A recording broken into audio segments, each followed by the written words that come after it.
you should map put on social media. Say Father man able virgin get put. There are many priests who are virgins. Oko Toriba, bịakwanụ ka unu nụrụ ife Rev Fr Ejike Mbaka kwuru maka ndị na-akpọrọ ndị Rev Fada si na fancha niile amarụchago nwaanyị na onweghị onye n'ime fa akwọbeghị ekwekere ekwo na ndị na-ajụ kedu ife ụka wetara kedu uru ụka bara.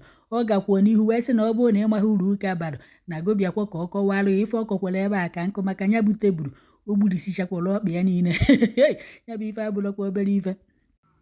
Is it not in Christianity that somebody will pay bloggers to begin to blackmail a priest of God? Somebody will say she is a Christian or he is a Christian. And he is a Christian insulting the priests of God everywhere.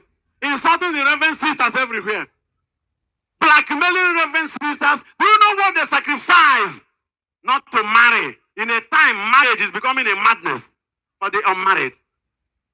And somebody who is a Christian inside the church will be blackmailing, destroying the image of our precious and glorious religious people. May there be one. Are we one? Are we united? Abu crowd Abu souls. Yeah. It doesn't matter who wins it, we'll be rejoicing. How is our kind of souls? Each one will go buy a business. Babambo weki. Akajaja. Ebutano manu. As I said, everybody is gifted. Develop your own gift and stop fighting another person's gift. Oh man, and I so and I go to Revelation chapter 12, verse 16. When the dragon wanted to the woman and the child, a time came, Chineke yana, Ajirijana Ike, and a Kabu dragon, and a Kunian Warawayoko. And I Shikorike. Chineke, Ukuchukuka de Kwananai. Oh, my candina balloons, so nobody had gave me. Yeah, but your men and I. Agent Virgin Mother, Edine them mother. Okay, Papa, the end of those, you have on a Virgin Mother, you want to get them mother. Ndinezore mention. Makandina na Christianity. Christianity is a scam. No can be Christianity. Christianity is a blessing. Except that some of us Christians are messing up. The highest thing God has done in our time is Christianity. Do something for Jesus. Was it not when Christianity came that the king of twins stopped? Slavery stopped. In what are you now, Baggy? Abroga, you could be Colombia, and I can hear Purhana Papa. Elechego Yabana. Imamadin Elegogi, Mimaborobia. Christianity. Ufadu sina na chewazo Christianity was scam. Bible madine ekwu mabumonu ga-esugi. Ekwuweshi onu maka na ichoro ikwu okwu na social media. Ị na-akparị Christianity. Ihe ndị ọcha wetara anyị. Ọrụ ndị ọcha wetara phone anyị ji eme social media. Electricity mama papa gị wetara ya. Arụ ya bụ ije ụlọ ọgwụ mama papa gị wetara ya. Ọkwa ndị ọcha wetara ụka bụ hospital wee bata. Ajay crowd ha na ndị anyị ha bụ ụka bata bụrụ school bata. Christianity is a blessing.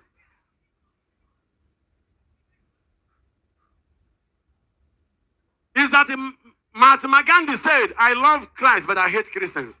If was a guy about why I say, case a boy bubo.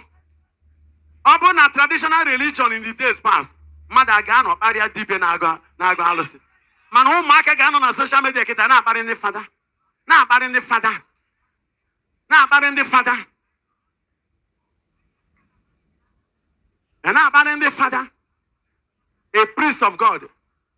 Oh, you should map put on social media. Say, Father, man, able virgin, get put on. There are many priests who are virgins. You should make up a put on, say, I'm a virgin. Can I get away, man? In Aburia Madik and Aburia Chineke.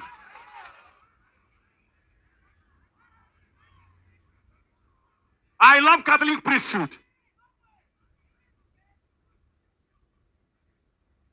Before the wrath of God will stop them.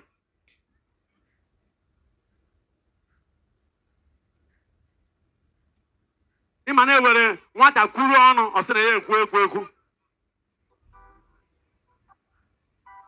gịnị ka m na-achọ ịkọ maka unity a?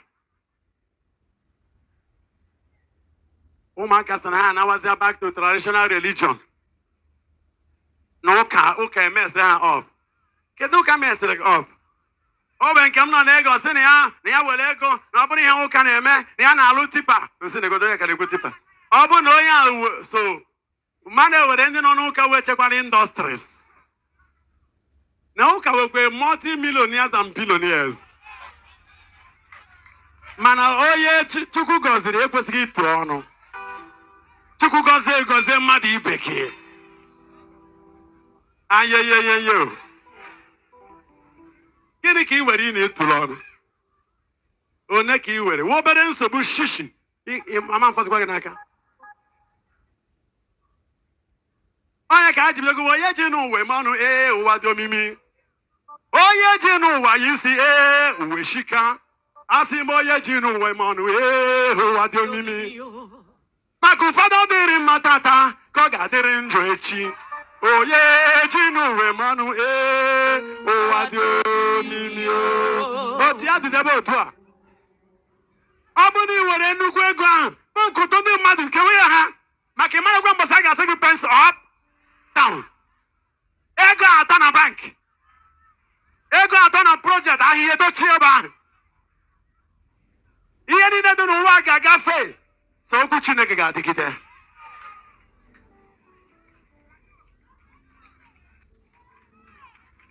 May we be united in love. So abiko ndị hapụziri efe m Chukwu jebezi ibute alụsị gee ntị. Ejewezi ibute alụsị na ụka azara ha ọsịsọ. Ụka nke one. So mgbe ị na-abịa ije ụka a sị gị na ị badara ana eboro bilonia. Onye kọrọ gị nke ahụ? Even Jesus himself, the owner of the church, in Mark 14:36, when he prayed and said, Father, may this cup pass away from me, he ended by saying, but let thy will be done. Are we still doing let thy will be done prayer? Do you think you can control God? Gekwenti, ka na-eme emume ọdịnala na omenala. Kpachakwara anya gị. Don't put your head into what you don't know. Ije pata alụsị, pata alọbi n'agụ, pata oke ite, pata nke a. Ịchọnatara iwe gị dọta, were nwunye gị gwọọ ọgwụ, were obere nwa gwọọ ọgwụ, si bute nwa virgin ka egbu ya were gwọọ ọgwụ. Igbe ngide nwa virgin, je dute nke dịka nke nwa ụmụ mba ndị agụ. Nke ga-ata isi. Ewere ụmụaka na-ata isi mmadụ. Ibe ịta isi ha ata isi gị. Gị nwa Chukwu edekwara ịta isi gị, isi gị takwa isi ya.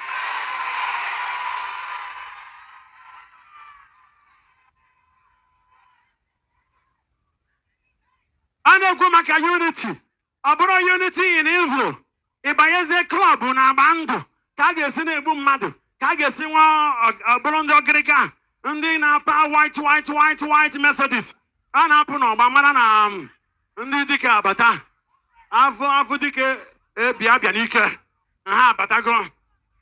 Adị united. Ọ bụrụ akwụdị unity a ka m na-ekwu. Not unity in evil. Not unity in destruction. Not unity in harvest. Not unity in Satanism. Unity with God and in God. With our beloved neighbors. Ị na-agwa m na omenala Igbo. Ego ọjị bụ omenala Igbo. Very good. Ewere onye na-ada ụtị ya. O nwere ebe ị ga-abịa, ọ bụrụ nzu ka a ga-eweta dị. Etubere nzuta. Ihe a bụ omenala, ọ bụghị alụsị ka a na-agụ. Alụsị abụọkwa omenala anyị. Omenala anyị dịkwa iche. Ọdịnala anyị dị iche. Ọdịnala anyị ịbịa na kiri ituku. Ụbọchị afọ ituku na-edo ya nsọ. Ite ihe ụfọdụ bụ ituku eji ụbọchị afọ ya wasting your time. Ụdị iwe ọsọ gị tie ya wasting your time. Mere ga na-agba ogwu. Ụbọchị oye sacred day. Ije na ọgbakọ eke. Ihe adị nke eke tu. Ijezie n'ọzara mbọsị nkwọ. Ije n'ụdị ụbọchị orie. Ya tie ihe.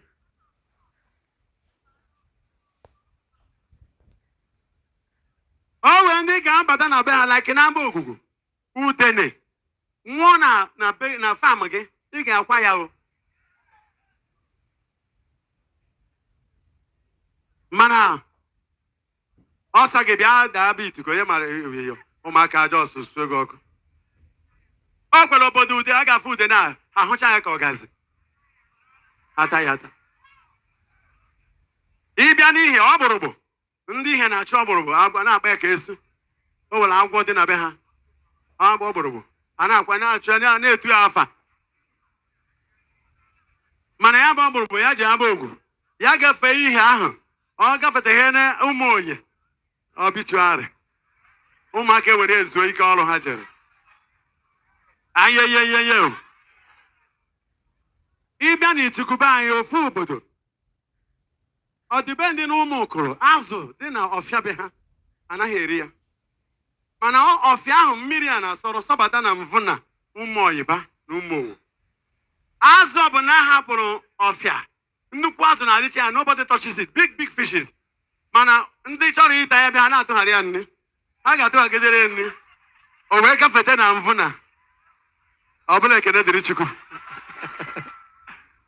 Ayeyeye. Igwe birikwa. E nwere ọdịnala. Nkụ dị na mba na-eghere ha nri. So, anyị na-arịọ Chineke maka ịdị n'otu. Anyị mara nke jikọrọ anyị ọnụ bụ omenala anyị. Ime ihe ọma. Ido ihe nsọ. Ịkwanyere ihe ugwu. Onye agha na nwanne ya. Ọ ncha bụ omenala Igbo. Mana ọ bụrụ na ị gee ntị maka ya Jizọs na-ekwu that they may all be one. Ije obodo oyibo, we have what they call Igbo community. Nke a gafezie nke ụmụnna. Ụmụnna. Nke a bụ Igbo community. Because unity a na-ekwu ma family unity. Unity na ụmụada. Unity na ụmụnne. Unity na ikwu na ibe. Unity. Ekwesịrị ịgba ofu. Unity. Ọ gịnị ka ị weziri ị ga-eji sị na karịa ndị ọzọ? Ọ dịrị gị na mma na omenala Igbo, ọ dịrị anyị niile mma. Eji ọ bụ na ọkụ adịrọ be gị, jegota ọkụ be mmadụ. Kịta bụzi onye ọbụla nọrọ onwe ya. Mind your business, anya ụfụ karịsịa. I buru moto na-agafe, efu ka mmiri na-ama nwanne gị, ị gafere. Na omenala Igbo ị ga-akwụsa buru nwanne gị. Mana ekwensu karịsịrị, o nwere ike onye nwe ibutere. Anara gị moto n'ụzọ. Mana ama nji mgbagbu wee ghara ọgụ. Ogbu maka na sịrị ama nji maka na ọkụ na-agba n'ọzara. Hapụ ije ngara nne ya oche kụzieri ya. It doesn't matter the volume of abuse, our tradition and our culture remains the best. Culture that is autochthonous.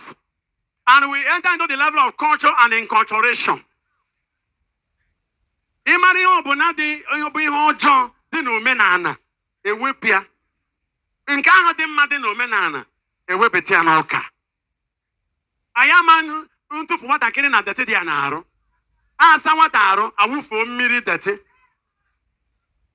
Dubete nwatakịrị. So na ihe dịrị anyị ịmụta ihe bụ ihe Chukwu nyere anyị ọdịbe ndị. Dịka m kwuru na nkụ dị na mba na-eghere ha nri. Ọ bụ dịka ịgba akwụkwọ a na-agba. Ọma na-esezi. Iman Johnson said, I don't care. As for my husband, I love you. You're giving me a ring. A ring, unabetie, no azia. I will remain Anna. Anna Banjo, Anna Kwaka, Anna Pamaya. Ọgwa mmanya nkwụ enukwa. Ọbakwa ofudan. Na ba yi were ofudan bịa ịnachi azụ. Mmanya ogbuefi. Agata ya agata. Awa na ọjị kwuo n'okwu n'isi nwatakịrị. Maka na amụrụ ya na ana ahụ. Emeze ka emere eme. Mbọsị a ga-anụ sị eme dawụrị anaghị ele nwaanyị ele. Nwa obere 5 naira na 10 naira. Ọ bụrụ achọ ịnụ nwa gị si na iso na university no si wet bidogo from 5 million. Ị na-ele nwa gị ele? Holy Ghost.